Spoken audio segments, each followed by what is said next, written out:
பிரியமானவர்களே, இந்த நாட்களில் அநேகம் பேர் கர்த்தரால் அபிஷேகம் பண்ணப்பட்ட ஊழியக்காரங்களுக்கு விரோதமாக கைகளை நீட்டி பேசி கொண்டிருக்கிறார்கள். அவர்களுக்கு இன்றைக்கு தேவன் எச்சரிக்கிறதான வார்த்தையை பாருங்கள்.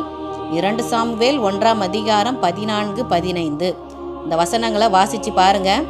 அங்கே ஒரு வாலிபன் கர்த்தரால் அபிஷேகம் பண்ணப்பட்ட ஒரு ஊழியக்காரருக்கு விரோதமாக கையை நீட்டினான். அவனுக்கு என்ன சம்பவித்தது என்று தெரியுமா? மரணம் சம்பவித்தது.